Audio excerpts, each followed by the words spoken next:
Good evening, and welcome to the Murfreesboro City Board of Education meeting. We will all stand for the Pledge of Allegiance, and while we're standing in a moment of silence, let's remember the Bradley family in the loss of one of their teachers. If we please stand.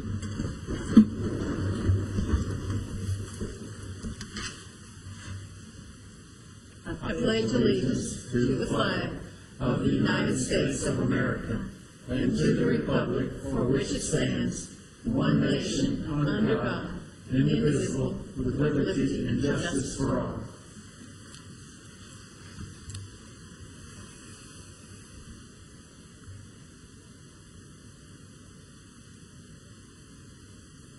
You may be seated.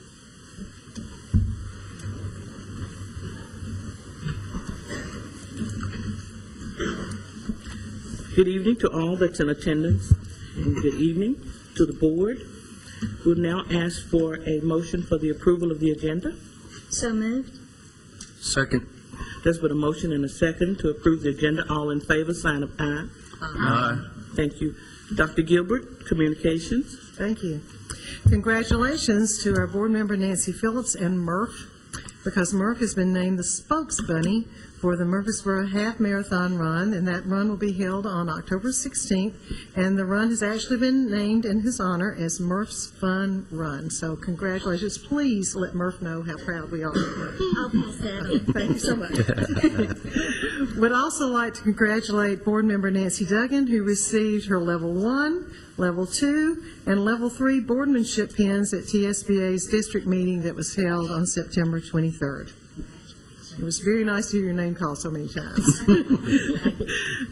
TSBA's Leadership Conference and Convention will be held November 13th through 16th at the Renaissance Hotel in the Nashville Convention Center.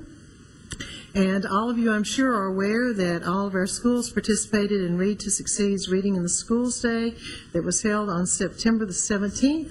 And, of course, that was followed the next day by the Reading Rally. And so thank you for your participation, and we certainly want to thank the community readers who were out there and came into our schools.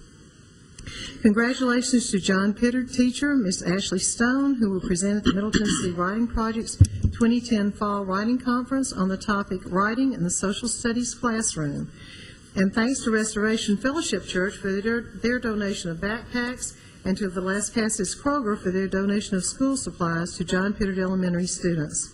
Our thanks to longtime supporters Howard and Sally Wall for their generous contribution of $12,500 in support of their adopted school, Black Fox Elementary.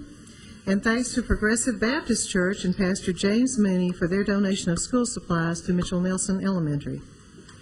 We also want to acknowledge Vice Principal, Assistant Principal Michelle McVicker of Hobgood Elementary, who wrote and received a $4,020 grant from the Siegel Foundation to purchase smart boards and projectors to enhance their technology program at Hobgood.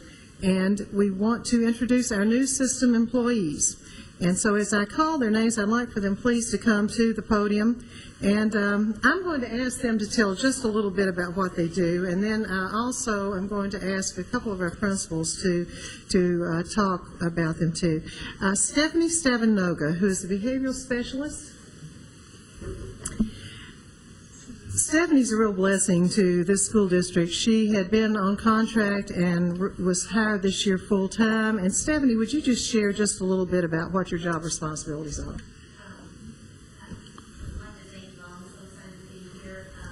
Just a little bit about the position that I do.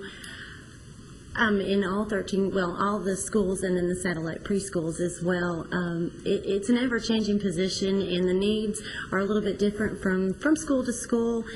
Basically, teachers, parents, administrators can contact me if they have any questions, if they're seeing behavioral issues with a student, just if there's some needs that they have as far as working in the classroom with working with the particular students in the class, if they have special needs students in the classroom, especially with special ed babies, if there's things such as sensory and different items. I work really, really closely with our school psychologists and some amazing folks that you'll get to meet tonight as well, and just have a great opportunity to see the kids have a wealth of wraparound services. I work a lot with outside community agencies, mental health, and really take a look at the mental health component with the kids when we do our behavior planning. That's primarily my background, is behavioral and mental health, and that's about it. And Stephanie has also been able to acquire several interns from various universities, so we really appreciate her efforts with the teachers. She is making a definite difference with our children. So thank you, Stephanie. Thank you. The next person is Kathy Farrell. Kathy Farrell is the Community Health Outreach Coordinator. She is the person who is responsible for the mobile health unit, drives the unit, sets up the unit, works in the unit, schedules the unit. But she is funded, of course, through a wonderful partnership with Middle Tennessee Medical Center, and we really appreciate them. So, Kathy, if you could please tell us just a little bit about your day. Well, I will tell you the schedule, and you can get a feel for stay here tonight because Tanya's going to follow me, and I'm driving the unit tonight. So I have gotten a little bit better. Yes, I do drive that unit. I can tell by your face. It's a little bit long. You are safe tonight. I promise you, okay? I am grant funded by Middle Tennessee Medical Center, and the work that I do is completely supported by them as well, in partnership with the Primary Care and Hope Clinic and with the Guidance Center. And just to give you some statistics over the first 7 weeks in service, through the partnership with the Primary Care and Hope Clinic, we've served 368 children, because through 61 we served 7 today. And then we have received, through the information that we've been able to send home with all of our families, we've received 340 self-referrals. These are parents that have referred their children to us for the behavioral health services. And not only have they referred and completed the packet, they put at the bottom why they want their child to be seen. That doesn't include the referrals from folks like Stephanie Stavanoga, people on Priscilla's team. So it's been remarkable. Just to highlight, I think one of the best success stories is that the Guidance Center just told me last week that they've hired a full-time person to manage the referrals and the mobile unit process. We want to be able to track these children, and we want to be able to match that with test scores. Right now we're working on an agreement, confidentiality agreement for me with the Guidance Center, so that we're able to track students from a system perspective, test score wise, but then I can follow them through treatment, and we can see how that impacts their test scores on the other side of that treatment. So very, very exciting things. Thank you, Kathy. Kathy's partner in crime is Tanya Hobbs. Tanya, we were able to steal away from the Exchange Club Family Center. She was the executive director there, and she is our system-wide social worker. That title will probably change to coordinator of social services, because she has certainly brought on board a lot of interns to help her from MTSU and other areas. So, Tanya, if you would give us a little bit of information about what you do. Well, thank you all for the opportunity to be here and to work with the children at Murfreesboro City Schools. I see social work in general is basically to help families eliminate barriers and improve their functioning. So in an educational setting, I see social work as helping children eliminate barriers to learning that originate in the home, and that can really only be addressed by addressing the home situation. From a statistical standpoint, as my partner in crime alluded to, we've right now worked with about 115 as of today, received referrals on about 115 children. 23 of those cases are Department of Children's Services cases, so they involve some aspect of child abuse or neglect. We're working with a lot of homeless families. Those are the kinds of issues that impact children's ability to learn in the classroom, and really do have to be addressed from a systems perspective. So my goal is not only to intervene with these families, but to bring the community partners into the intervention as well, so that we're connected with the Department of Children's Services, Child Advocacy Center, and other community partners who work with children and can bring the kind of intervention that these families need. Thank you, Tanya. One of the people that Tanya supervises is Andrea Bell. Andrea Bell is the Family Mentoring and Outreach Coordinator. She is located at Franklin Heights, and she is funded through a partnership with CADCOR and also a community block development grant. So welcome, Andrea. Hello, and I also thank you guys for the opportunity to be here tonight and to speak a little bit about what I've had the privilege of being able to be involved in over at the Franklin Heights community. Right beside Connie Middleton and the Family Resource Center, we've started a programming side, which is the Family Learning Center. So we've worked with several community partners on bringing in consistent programming. Our GED class is at the backbone of that, which is every Tuesday and Thursday night. It's going on right now. And we've averaged numbers from 8 to 9 very consistently.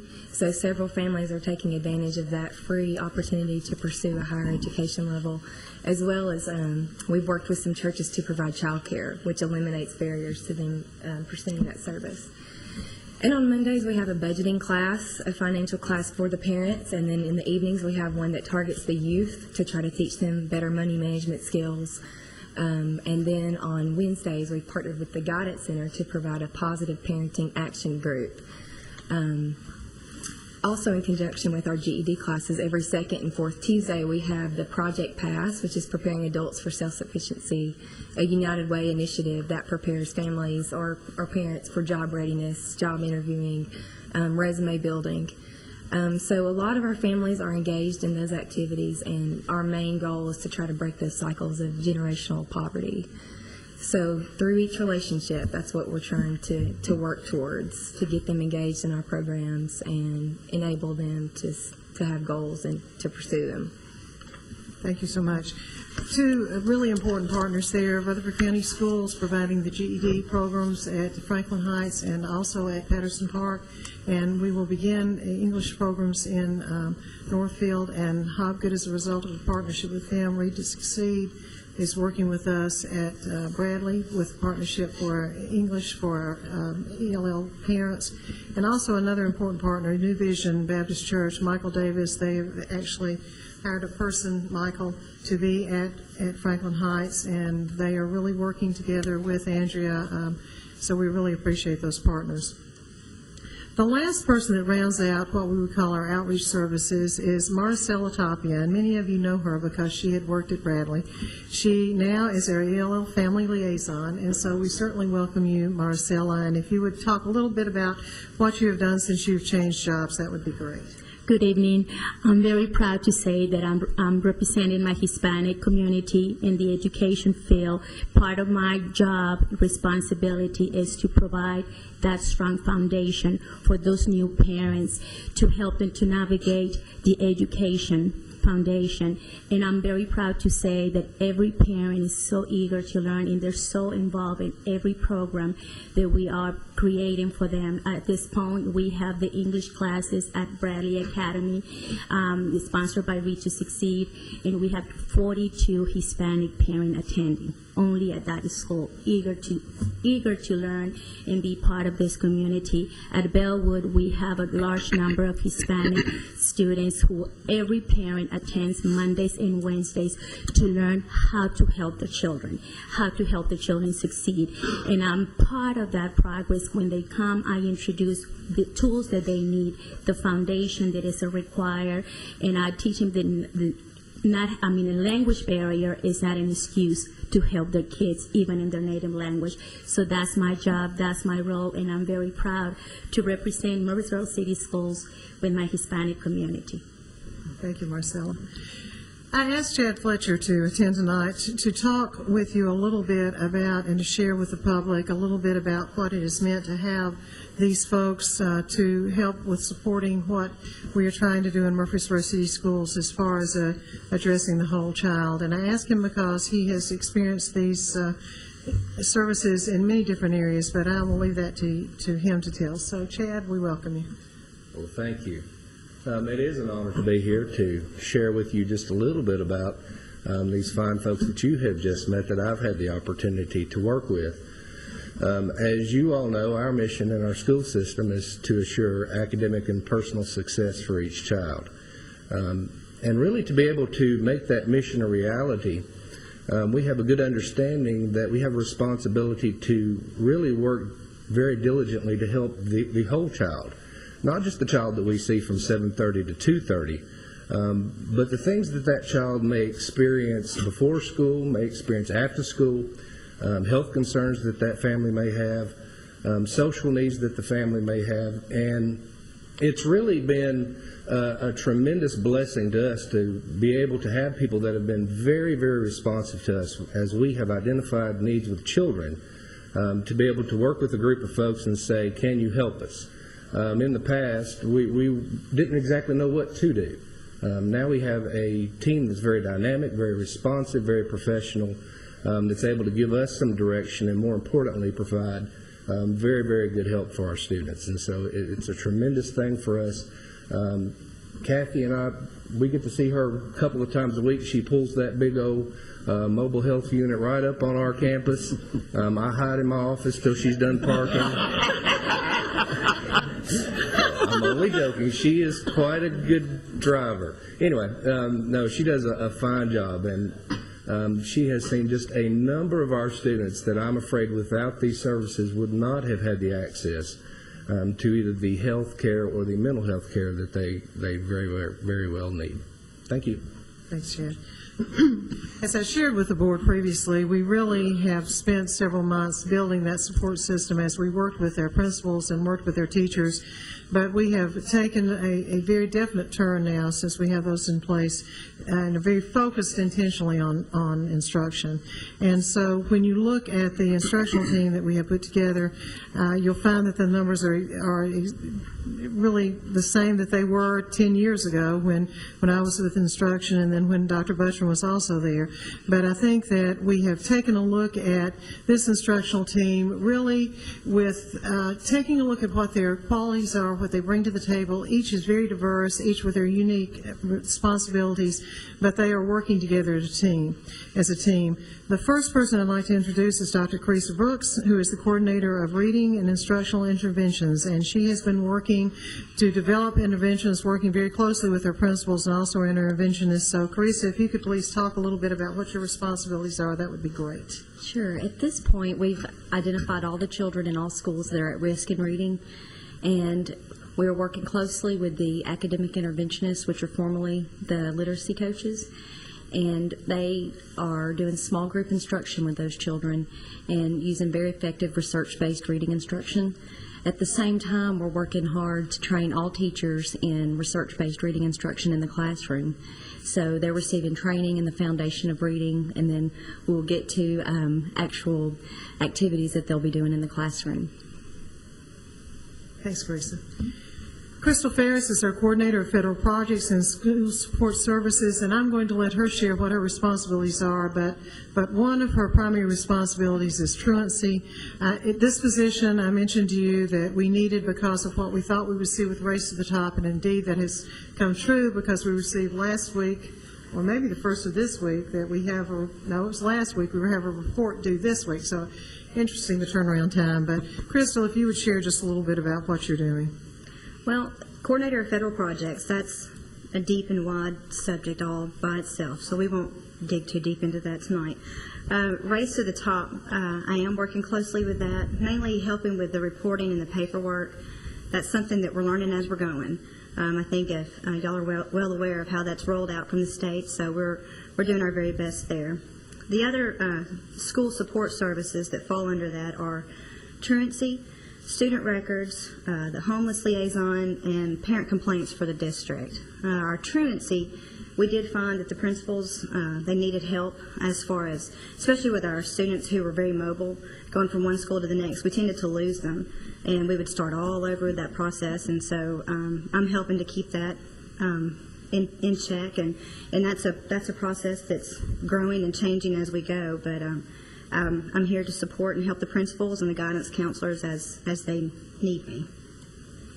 One benefit to having Crystal is indeed with some of our parents who are mobile, it's very easy to have a student who may be in Hobgood today and then maybe transferring to Black Fox and another 3 months transferring. So with having the one person there who's familiar with that family, is familiar with what their needs are, it makes a greater consistency for being sure that that student is going to get services when they do transfer as rapidly as they possibly can. Dr. Kim Fowler comes to us from Metro. She is the coordinator of teaching and learning, although she likes to say she's the coordinator of learning and teaching because she really understands that learning is what we are about. So, Kim, welcome. And I do have a passion about learning for adults and for students, and I think part of the job that I have is in the schools, supporting those learning goals. It's kind of as a principal in the school, in many ways, you're a jack of all trades. You have to be very conversant with special education issues, with English language learners. I've had the awesome experience of being a principal for 16 years, and I've had some kind of funny moments and realized since I was 6 years old, I've always had my school. And I'm 51 now, and this is the first time I haven't had my school. I'm fortunate enough to have 11 schools. And having the opportunity to work in those schools and how each is just an individual dynamic, and having the opportunity to support these great principals and try to help them meet their learning goals. And we've worked on scheduling. We've worked a lot with our English language learners, which need a real specific focus at this time. I guess as of Monday, I'm also have discipline. So all of the aspects of making a school run, the how part of school, that's very much a part of what I do. But I also in the future want to continue this. These are kind of the foundational times at this stage, but really looking at finding our great teachers and highlighting them. As a coordinator of learning and teaching, I think highlighting our great teachers so that people look to them for leadership, and it will really build our professional learning communities as we support our great teachers, and more will come and join the band, and that's going to be the mechanism, I think, that's going to give us the best bang for our buck. Thank you. Thank you, Kim. Karen Hawkins is the coordinator of curriculum. She has been working very closely with our professional learning communities, but I'll let her talk about that.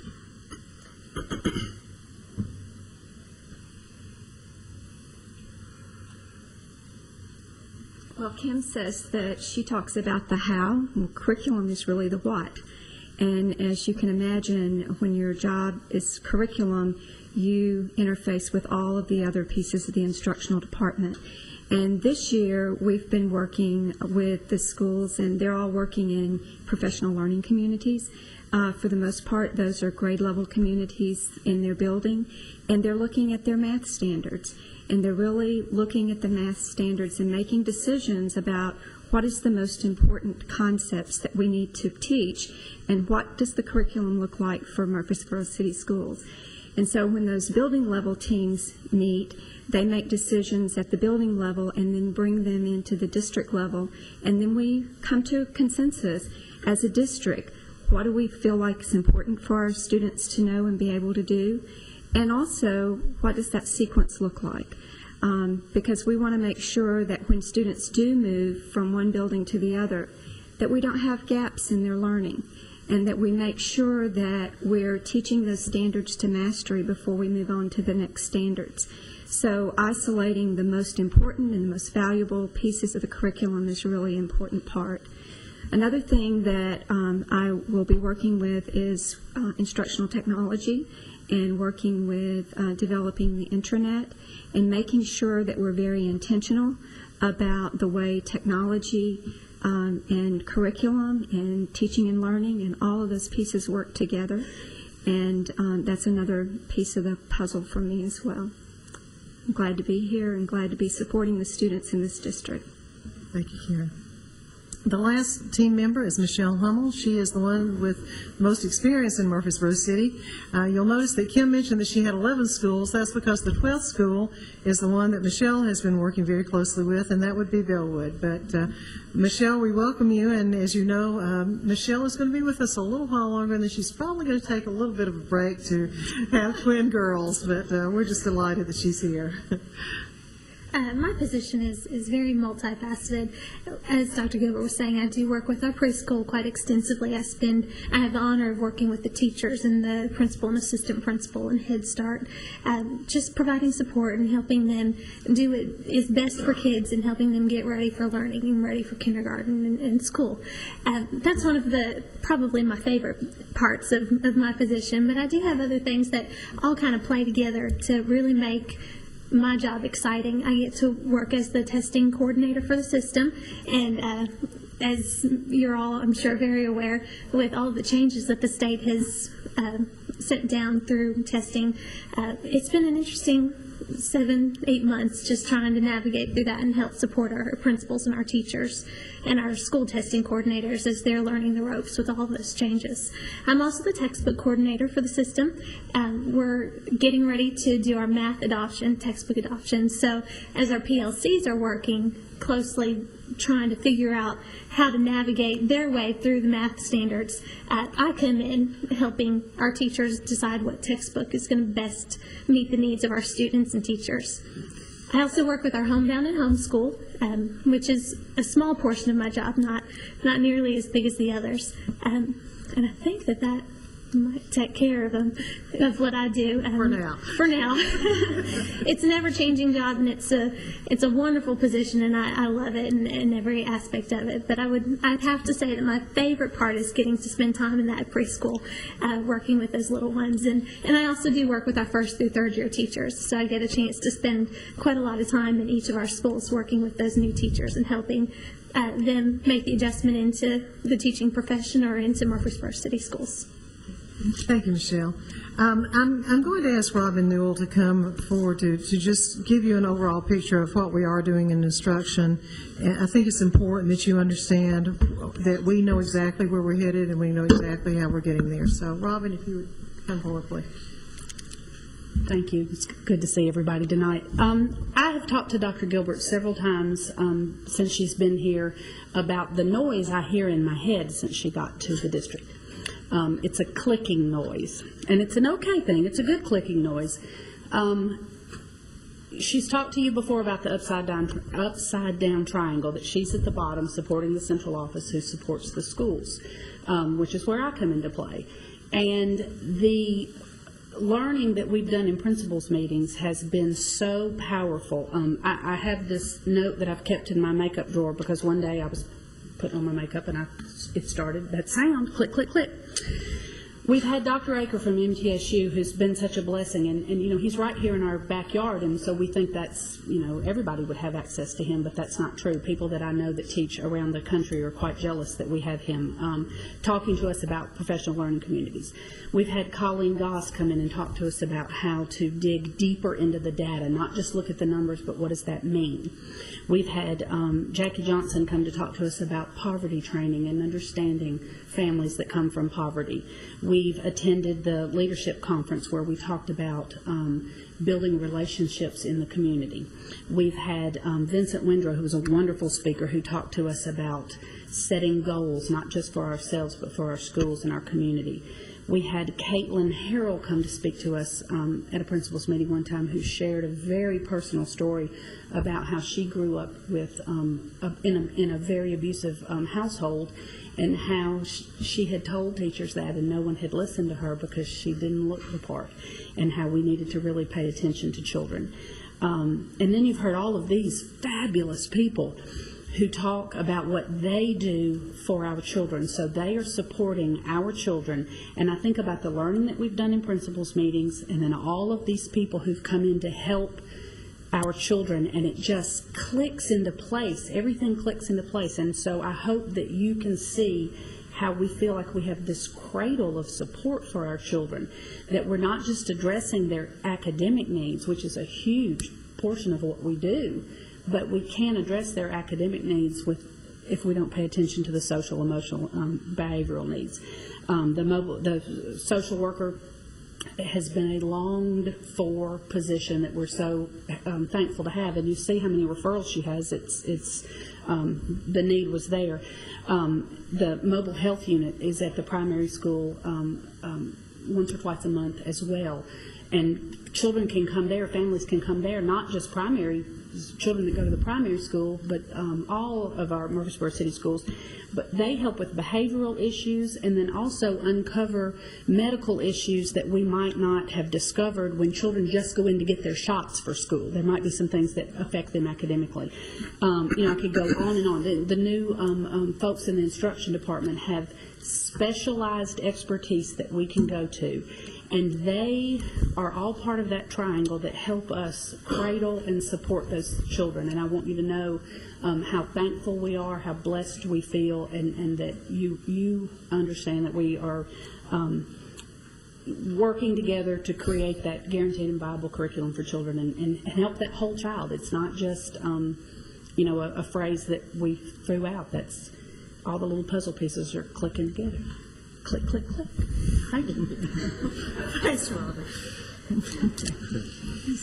And those are your communications, but I do thank you for asking that we do present the folks that we have now in instruction and also those that we have that are supporting our teachers and our principals. And I will say, I can't tell you how much I enjoy working with our principals, working with our teachers.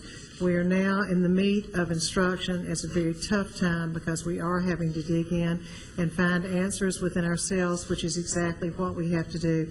But I can't tell you what a blessing it is to work with folks who have the kind of dedication that our principals and our teachers have. So thank you very much for your support of them.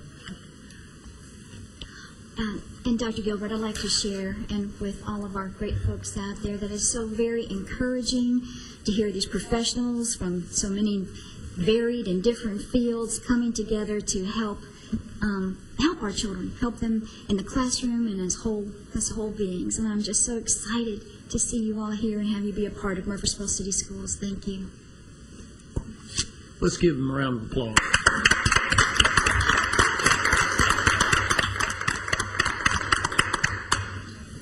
Are there any questions, board members, or any comments at this time before we move to consent items? Hearing none. Open for a motion to approve the consent items. So moved. Is there a second? Second.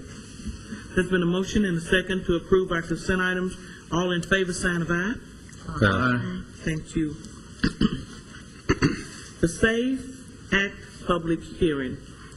Pursuant to Tennessee Code annotated 49-6-808, we are conducting a public hearing regarding the SAFE Act plan. I am hereby opening the public hearing. Are there any persons who wish to step forward to the microphone for comments? If you do so, please state your name and limit your comments to 3 minutes.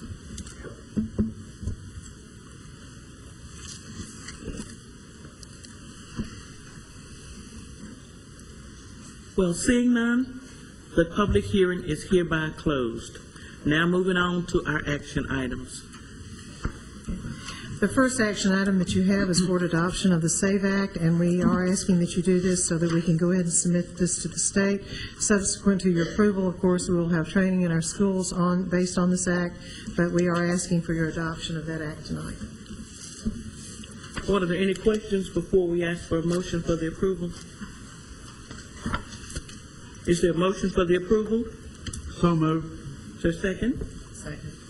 There's been a motion and a second. All in favor, sign of aye. Aye. Thank you. I would like Mr. Phillips. Dr. Gilbert, just for the folks at home, would you just share with them what the SAVE Act is, please? Yes, it is an act that has required us to put together emergency response plans. Of course, we already had those in place, but really it's a comprehensive approach to safety that includes both emotional safety, it would include behavioral issues and how we deal with those, it includes catastrophic issues and how we deal with those. Obviously, the school district has been prepared for several years. We've worked quite closely with the city and particularly with the police department, the EMTs, and other organizations. So it really was not difficult at all for us to put the document together, but we are required to submit this to the state now as part of their total approach to climate across the state. Thank you. Are there any other questions or comments? I will yield the floor to Ms. McGannon for the election of board chair and vice chair. Thank you. As members of the board know, state law requires annual elections. Under board policy, you elect a chair and a vice chair. The board has previously voted to have the term of office run from November 1st through October 31st of 2011. The procedure that we will follow will be, I will open the floor for nominations for chair. After everyone who wishes to make a nomination for the position of board chair has had a chance to do so, we will take a roll call vote. Each member of the board, called upon by Ms. Ridley, will indicate which of the candidates that has been nominated they wish to vote for. It requires an affirmative vote of 4 members of the board for a board chair to be elected. This cannot be done by acclamation. After a board chair has been elected, we will follow the same process of opening the floor for nominations for the position of vice chair. A roll call vote will be taken. 4 votes will be required for election. Are there any questions about the procedure that will be followed before I open the floor for nominations for board chair? Seeing no questions, I will now open the floor and ask for nominations. Ms. Phillips. I nominate Mrs. Wade. Right. Are there other nominations?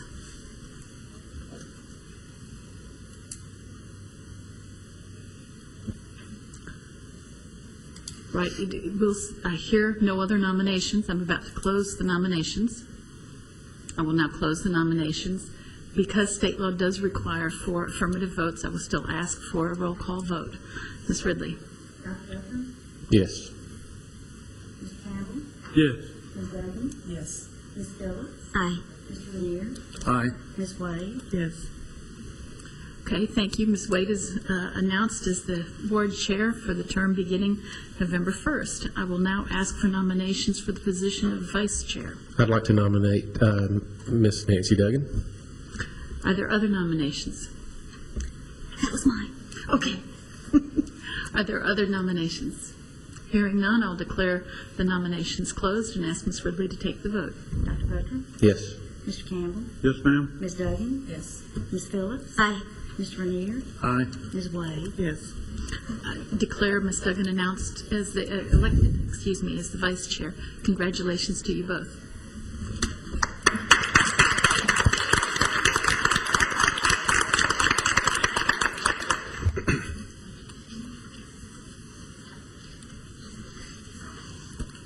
Thank you, Ms. McGannon. Dr. Gilbert, approval of board policies. Yes, you have before you approval of the board policy VO 41, personnel 14, PER 1, and PER 31. And typically, Ms. McGannon, this is something that Ms. Baker handles. However, we can do it whichever way you would like. Well, I am prepared, but Dr. Gilbert, Go right ahead. Feel free. Let's go. All right. Go right ahead. Proposed board policy 41 on registered sex offenders is, as I believe the members of the board know, an update to reflect new state law regarding limitations on the presence of parents who are registered sex offenders on school premises, and it has been modified to make those changes so that they are only allowed to be present for school conferences and not for special events. And because it is a requirement of state law, staff recommends you make this change. Be happy to answer any questions. Are there any questions for Ms. McGannon? We're ready to take a vote. Is there a motion for the approval? So moved. Second? Second. There's a motion and a second. All in favor, sign of aye. Aye. Thank you. Thank you. The next one for your consideration is proposed personnel policy 14, application and employment, which is modified by deleting the period of 90 days, which reflects the fact that the support personnel have annual contracts, and so the deletion of the last sentence of the current policy is proposed and recommended to you. I make a motion we approve this policy as written. Okay, second? Second. There's a motion and a second, board. All in favor, sign of aye. Aye. Thank you. The next policy is proposed personnel policy number 1 on faculty meetings, and the revision is to reflect the terms of your agreement with the Murfreesboro Education Association. I make a motion we accept this policy on reading. Second. There's a motion and a second. All in favor? Aye. Thank you. Lastly is policy number 31 under the personnel section, the training period for non-licensed personnel. It is similar to the second change which you've just adopted, deleting the 90-day period. So move. Well, thank Second. you. There's a motion and a second. All in favor, sign of aye. Aye. Thank you. And thank you, Ms. McGannon, for taking care of that for My us. pleasure.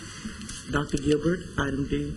Yes, we have approval of moving the dates of the parent-teacher conferences, and I'm going to ask Emily Spencer to come to the podium because this request is a result of discussion with the principals. I will let you know that I did talk with the MEA president today, and she is understanding of why this is being requested and supportive of it. But basically, we are requesting that we move parent-teacher conferences on the calendar from November 1st through 12th to October 25th through November 5th. And so, Emily, if you would share some of the discussion today, please. Good evening, I guess it should be. The principal's main concern is that once the grading period ends, it could be 4 weeks before we alert parents to their child's progress with the report card, which would typically be when you would hand out a progress report. So, as you can see, you would be handing a report card and a progress report. And it's not parent-friendly and it's not child-friendly that we would do that. But the calendar does stipulate that the first report card be handed out at the conference. And the conference window does not close until the 12th of November. So what we would like to do, just to restate what Dr. Gilbert said, is begin that window in October, the 25th. This would give, with this window, this would still give, according to the contract, the 5 required days for preparation, but it would allow for the teachers to hand out the report card and the conferences at the same time, which is typical.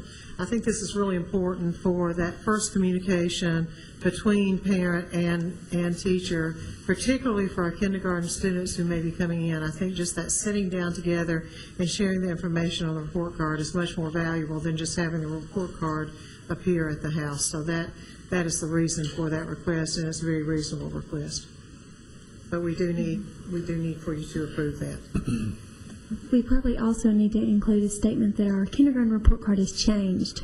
And it's much more lengthier and doesn't look like anything that the parents have ever seen. And so it will take quite a bit of explanation. We have moved to a standards report card, so that's the reason for that. I'm sorry, Ms. Phillips. Excuse me. I think that makes perfect sense, and I'm glad that you are thinking and focused on ways to help families. Are we still reporting on a 6-week grading period? We're reporting on 9 weeks, but you have a mid-progress report because by state law, we have to actually have a report before we get to the parents. Mr. Campbell. Give me the dates again, please. Okay, what we would be doing, right now, you have November 1st through the 12th. Okay. This would be the last week in October, first week in November.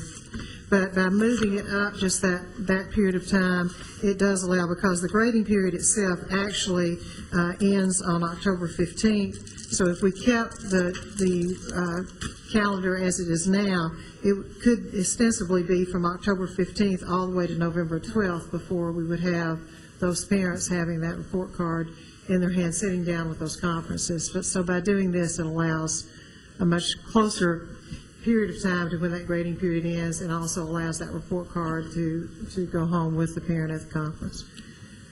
Election day is November what? 2nd. 2nd? Are we in school November 2nd? I don't think you're going to find that to interfere as far as having parent-teacher conferences. No, we're out that day. As a matter of fact, we have we're having teacher staff development that day, so I don't think it would interfere. Typically, what happens with our teachers is you're going to have several days in the afternoon where they will be staying, which makes up part of that 200-day contractual day too. So I really don't foresee that there'll be a problem with doing this. Do they have a certain amount of time they have to be available for conferences? They do, because that's part of the 200-day contract. That's what, 8 hours? You're looking at basically Yeah, you're looking at basically a full, you're looking at the 4th and 5th in-service day being there. Are there any more questions about the motion? All righty. Yeah, We don't have a motion on the floor, I don't believe. is there a motion? I make a motion, we accept this recommendation. Second. Questions? All in favor for changing of the dates for in-service? Is there a side of aye? I hope I got that motion Not right. in service. Parent conference. Oh, I'm sorry, parent conference from October the 25th through the first week of November. All in favor? Aye. And let me correct something I just said, Mr. Campbell, that's a board administrative day, is how that works with that. That's one of the days, it is part of the period of time, but it is, instead of making it up in service days, that's made up, those are actually made up on teacher's time, those 12 hours. This is an administrative assigned day, is how that works with parent-teacher conference. Okay, so during this 2-week period, Right, teachers are to make themselves available Right. for parent conference Right. for a total of what you would have there is a total, and I 1 will day or check 2 on days? that, yes. 1 day? Yeah. Semester, I think. Yeah, because you have one in the fall, one in the spring. Okay.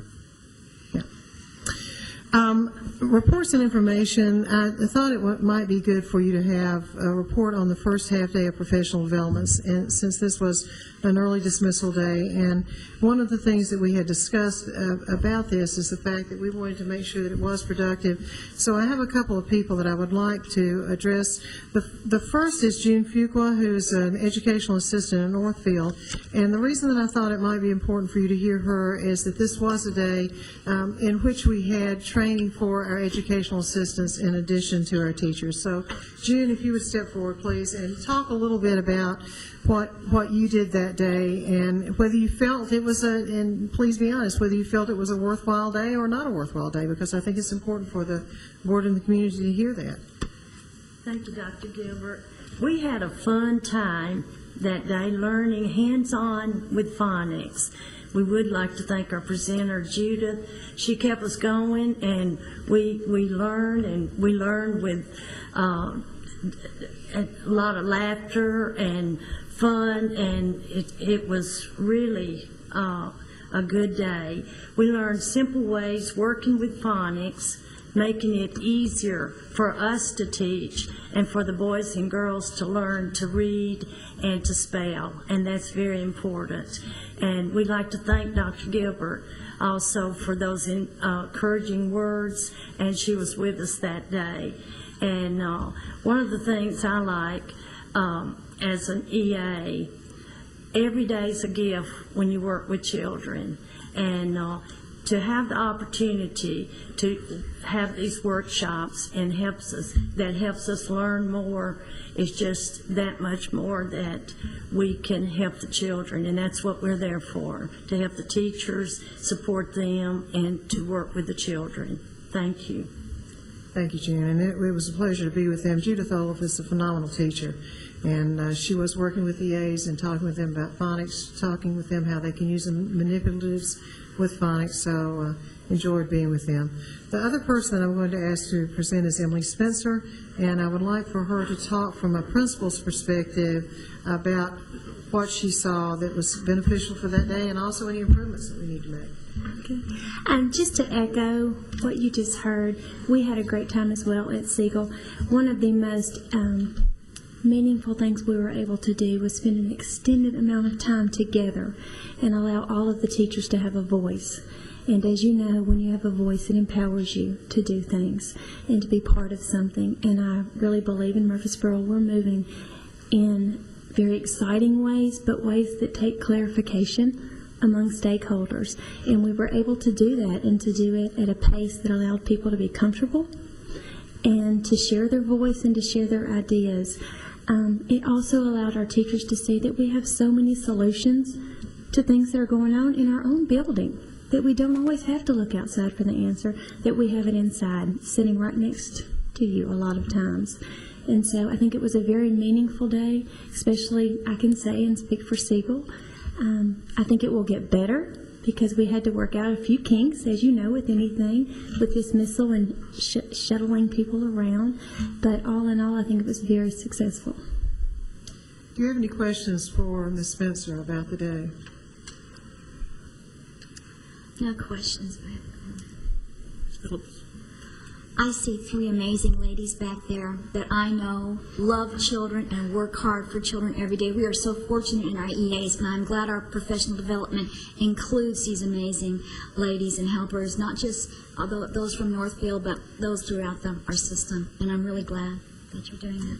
Thank you. We asked the principals, the focus for that day, of course, was the math standards and working toward agreement on what the power standards were. So I think the one thing that we heard today at principals meeting, and I think that Emily just echoed it, is it was an opportunity for teachers to come together and really focus the day on instruction. They had their 30 minutes for lunch, and then they went right to work. And so from all reports that I've heard, at least, it was a very beneficial day. Your personnel update, you have in your packet behind tab 3. I call your attention to that and ask that we move to our monthly revenue and expenditure report behind tab 4. Good evening. Your monthly expenditure and income report is we're at 16.7% of the school year. Our cash flow situation is negative $2,528,812. Last year at this time, we were negative $3,649,813.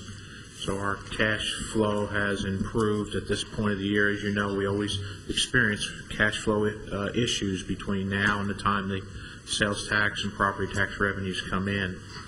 On the revenue page, the next page, of course, our most consistent is the city government, who is always on time, and we appreciate them very much. And also, we received our first state allocation for our BEP money. The rest of the monies will take time coming in and hitting the books. It's at 7.4%. Last year at this time last year at this time we were 7.3%. So we're on target there. On the next page, our expenditure page, we are at 12.4% on expenditures. Last year at this time we were at 14.3%. So once again, we're in a good position right now at this time of the year. If anyone had any questions for anything on the finance report. Gary, when you say that we're 14.3% of our expenditures are 12 whatever, are you talking about our general purpose budget or everything? This report is just based on the general purpose funds right here. On the IDEA and title and error, we have to spend the money and then they reimburse us back, and it doesn't show up on these sheets. It's on separate documents. Okay. Well, and I'll put this request in writing, but I would really like a breakdown for us to be able to understand, and I know we've asked for this position, where these positions that are coming into our system, whether they're a teaching position, whether they're an EA position, these monies that we spent and where we are in reference with those, because when we look at those positions, I think you realize we are looking sometimes at 1 year or 2 years, and I'm very concerned at this point that we have scattered spent. In other words, we're spending too much somewhere to not be able to support it later on when we know it's going to happen. So I would like all of those broken down and that presented at our retreat, if possible. I will put that in writing. Dr. Butcher, we provided you with that. Are you wanting that in more detail? Yeah, I'll explain the detail that I want in, because when we get it, or like when I asked, I think the last school board meeting, I asked about 11 positions, and that's exactly right. And then we got those, but it wasn't what we had asked for exactly. Okay. You know, if you could be in more detail, that would be good, because okay, I thought it was specific enough, but I'll put that in writing and in detail for you. Because I think what you have found is that if you will look at what we have moved in title, the things we have moved are to make sure that we were legal, and as far as I realize that, we're within that. So I'll be happy to respond if you'll put in detail what you want. Okay. All right. Thank you. No questions? Are you ready for attendance? Yes, sir. Okay, then behind tab 5 is the attendance report. Right now, we're at 6,898 students, and as you know, we budgeted 6,890, so we're really good right there. Our attendance number is doing very well at 97.7% attendance. That is excellent. Our PTR ratios, pupil-teacher ratios, are holding very well. K through 3 is at 18.47 to 1, and our 4 through 6 is 19.9 to 1 on actual pupil-teacher ratio in the classrooms. That's the gist of the report. We're doing very well in that area. Are there any questions for Mr. Anderson? Okay, Ms. Phillips. May I ask you about growth? What's our growth percentage? We budgeted 0 growth this year because we knew we were going to lose some 6th graders to the new schools. Right. And so we budgeted the same number from last year to this year because we anticipated an increase at the younger grades, and we got that increase as we anticipated. And so we're just a hair over what we had budgeted at. That sounds good. Thank you. Are there any other questions or comments from Mr. Anderson? Thank you, Mr. Anderson. Yes, ma'am. We're now for other business that you'd like to, Dr. Buttram? Yes, I'd like to make a motion that we change the date of our retreat from October the 12th and maybe poll the board to look at another date. I was under the impression everyone could be there, and I have found out that there are some board members that aren't going to be able to be there, and I also have a possible conflict that day now, so I'd like to make that motion. There's a motion. Is there a second?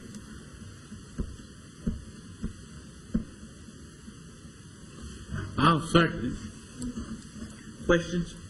Would we still have our work special session that night, special call board meeting to deal with policy? Because that is our regular scheduled night to have policy Yeah, I meeting. think that's. I think we So we'd just be moving the mini retreat, not. Yeah, not the policy meeting. It's just that retreat. I feel like everyone needs to be at that retreat. So I know we have trouble finding dates, but we've got to find one. Mr. Rainier. I've looked at that, and I know that there's a number of issues that are probably going to be on that mini retreat agenda, and I was kind of stunned when I saw the date, because there's only like an hour and a half time between there and the work session, and I just don't feel like we're going to be able to get anywhere hardly at all in an hour and a half to get all the items that we need to discuss on that retreat. So that's probably a good idea. See, I think some of us thought that we may do it on a Saturday, but I guess there wasn't a Saturday available that we could schedule most of the day, and that way we could probably break it up. But I don't really see us getting very far in an hour and a half prior to the work session myself. That's how I feel about it. Mr. Campbell? Well, I will not be there on the 12th, and I have told you that prior. And the reason that I seconded Dr. Buttram's motion was exactly what Dennis is saying. I'm just afraid that normally our retreats have been, 5-6 hours, easy. And I just don't know how much. Y'all may be able to get a whole lot done in an hour and a half. I'm not there. I don't know, but because of that, I'm not too sure that we have enough time to discuss too many things. Well, Just as a point of clarification, I may have misunderstood, but I was with the understanding that we were going to have our policy session from 5, or special called meeting from 5 to 6, and then we would have from like 6 to 9 for the mini retreat. But I could have misunderstood that. Well, I thought it was just the opposite. That's what I'm saying. I could have misunderstood. Okay. She's correct. Mrs. Duggan is correct. Well, here we go. We had discussed this, so the public and the ones that are here don't think that we had not planned this. This did go out to all the board members with a multiplicity of dates. My first recommendation to this board was a Saturday, give it all day, and have a retreat. But when it was returned, nobody wanted to give up their Saturday. So we kept sending out dates till everybody could conform. Now, Mr. Campbell, I will apologize to you because I didn't have any idea that you were not until I was told that you were not available. So I'm sorry about that. It looks like there's been a slight misunderstanding, but we do have a motion on the floor for a vote to change it to now, I'll say this to the board. Let's consider when the dates come back because we moved it around the fall when we'll be out. So, Ms. Ridley, we will send the dates out again, board, and we'll vote on this because the way it's sounding, we're going to have to change it. But we still will hold to our policy session. But Ms. Ridley, would you please call the roll? Ms. Bowden? Yes. Ms. Phillips? Abstain. Mr. Rainier? Yes. Dr. Buckland? Yes. Mr. Campbell? Yes. Ms. Wade? Am I outvoted over there? No, I'm teasing. Yes. All righty. Board members, get your planners out tomorrow. Mrs. Ridley and I will get together along with Dr. Gilbert and get a date. Be prepared to give up a Saturday because look like the consensus is that you'd like to do it on a Saturday where everybody can be there. So get your dates together. Is there any other business? Hearing none. Thank you, Ms. McGannon, for coming and being with us tonight. Is there a motion to adjourn? So moved. Is there a second? Second. Meeting's over.